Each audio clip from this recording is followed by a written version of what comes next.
आज हम प्लेटो की शिक्षा नीति देखेंगे।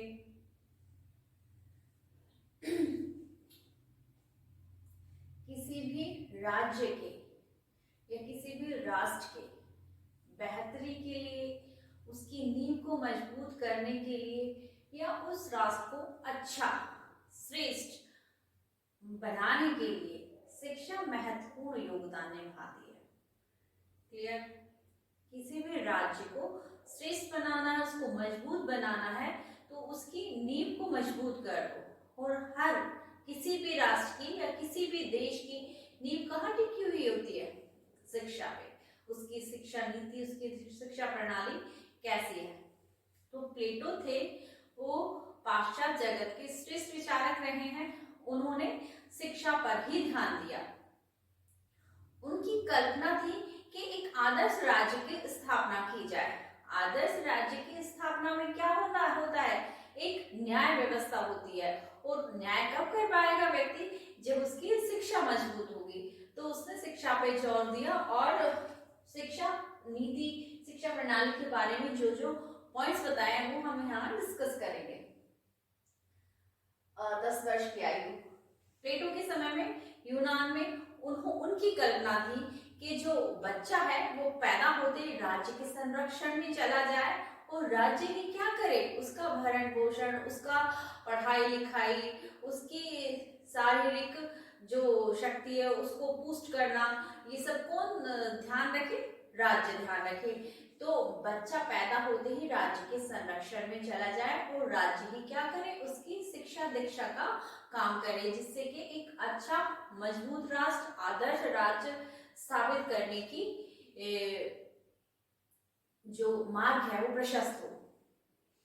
10 वर्ष तक की आयु, शारीरिक शिक्षा, पाठशाला में शिक्षा, व्यायामशाला, स्वस्थ नींद दी जाए जो कि भरपूर हो, जिससे दवाओं की कोई जरूरत ना हो। यदि 0 से लेके पैदा हुए बच्चे का 10 वर्ष तक हम उसकी नींद का ख्याल रखेंगे, उसको शिक्षा किसके माध्यम से दी जाए? कहानियों के माध्यम से दी जाए, उसके खान पान का ध्यान रखेंगे, तो उसकी बेसिक चीज मजबूत हो जाएगी, ठीक है, स्ट्रॉन्ग हो जाएगी। फिर प्लेटो ने क्या कहा? 11 से लेके 15 वर्ष संगीत की शिक्षा, गणित, इतिहास, विज्ञान, सभी विषयों का ज्ञान संगीत के माध्यम से हो। यानी कि 11 से लेके 15 वर्ष तक बच्चे को जो शिक्षा दी जाएगी, सभी विषयों को किसके माध्यम से दी जाएगी?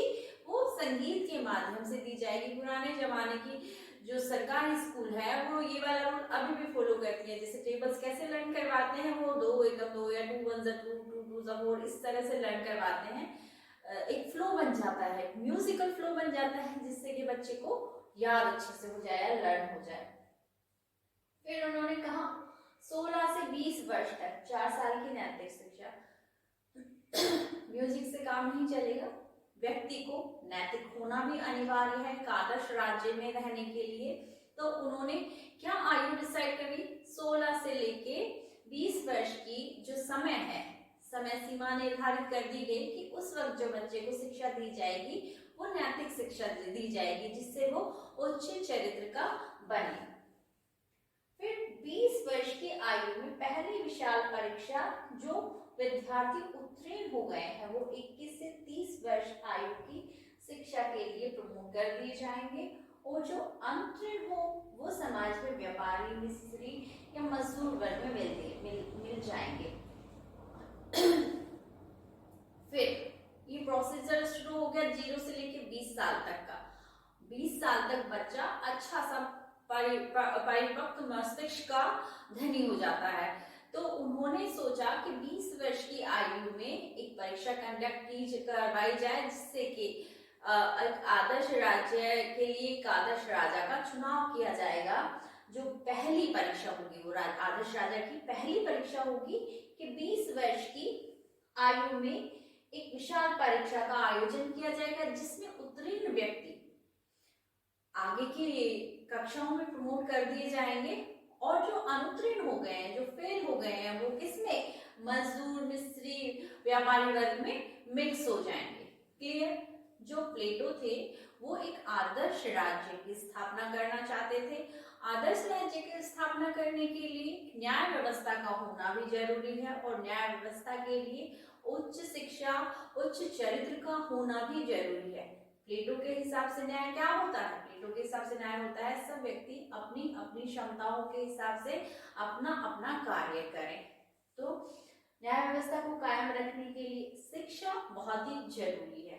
क्लियर? अब 21 से लेके 30 वर्ष की आयु तक व्यक्ति को उच्च या उन्नत कोटि का मानसिक और शारीरिक परीक्षण दिया जाएगा। जो बच्चे आगे की कक्षाओं में प्रमोट कर दिए गए हैं 21 से लेके 30 वर्ष की आयु में, उनका क्या मानसिक और शारीरिक परीक्षण पे बल दिया जाएगा।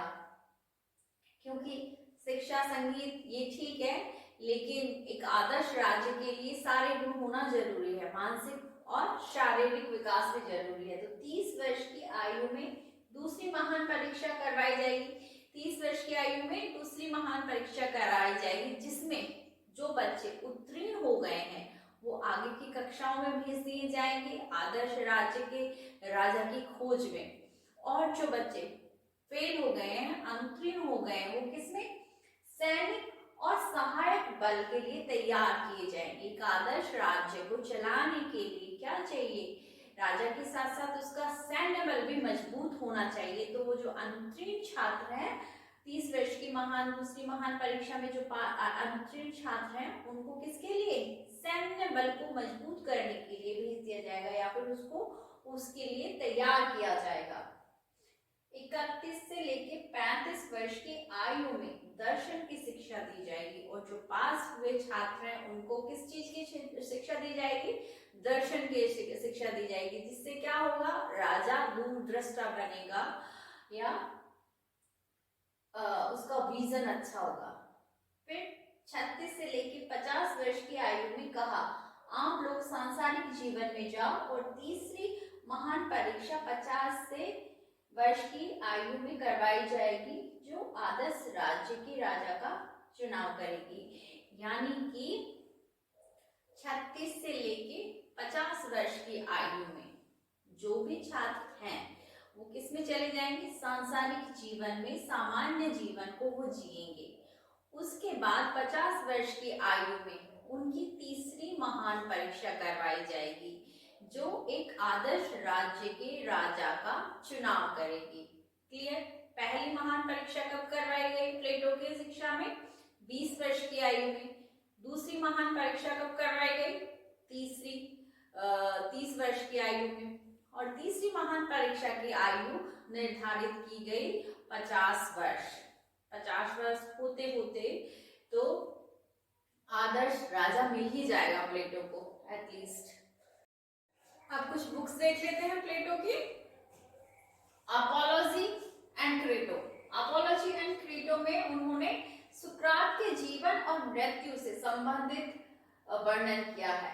अपोलॉजी एंड क्रेटो में जो वर्णन किया है उन्होंने, उनके जो गुरु थे कौन थे? सुकरात थे। सुकरात से संबंधित उनके जीवन और मृत्यु से संबंधित जितने भी जानकारी मिलती है उनकी किस बुक में मिलती है? अपोलॉजी एंड क्रेटो में। मीनो एंड प्रोटोगोरस। मीनो एंड प्रोटोगोरस, इसमें उन्होंने ज्ञान के महत्व पर प्रकाश डाला है। प्लेटो कहते हैं कि राजनीति का ज्ञान किस सीमा तक समावेशित किया जाए। राजनीति में राजनीति का ज्ञान किस सीमा तक समावेशित किया जाए, इसका वर्णन कहाँ मिलता है? उनकी मीनो एंड प्रोटोगोरस में। जॉर्जियस में प्लेटो लिखते हैं कि तर्क दिया है, व्यक्ति को अपने अंतःकरण के अनुरूप कार्य करना चाहिए। व्यक्ति को अपने अंतःकरण के अनुरूप कार्य करना चाहिए, ऐसा उनकी बुक जॉर्जियस में लिखा हुआ है। अंतःकरण से मतलब क्या है? अंतःकरण से मतलब व्यक्ति के स्वधर्म के हिसाब से उसको कार्य करना चाहिए। ठीक है। मीनो और मैनिएक्सन। रिपब्लिक उनकी फेमस बुक रही है। क्यों फेमस रही है? क्योंकि उन्होंने उसमें दार्शनिक शासकों के माध्यम से आदर्श राज्य की स्थापना करने की कल्पना की है। दार्शनिक शासकों के माध्यम से उन्होंने आदर्श राज्य की स्थापना करने की कल्पना की है। किस बुक में? रिपब्लिक में। स्टेटमेंट में उन्होंने राजनायकों के माध्यम से आदर्श राज्य स्थापित करने की कोशिश करी है। प्लेटो ने जो स्टेटमैन है उसमें राजनायकों के माध्यम से आदर्श राज्य की कल्पना करने की कोशिश करी है। चार्मिडियस और लेसियस, और फिर है लॉज। लॉज में उन्होंने कानूनों के माध्यम से प्लेटो ने स्वच्छ शासन की स्थापना करने की कल्पना की है। रिपब्लिक, स्टेटमेंट और लॉज, इन 3 बुक्स में कंफ्यूज नहीं होना है, क्योंकि जो दार्शनिक शासक के माध्यम से आदर्श राज्य की कल्पना की है वो कौन सी बुक में करी है प्लेटो ने? रिपब्लिक में। राजनयिकों के माध्यम से आदर्श राज्य की स्थापना करने की कल्पना किस बुक में करी है प्लेटो ने? स्टेटमैन में।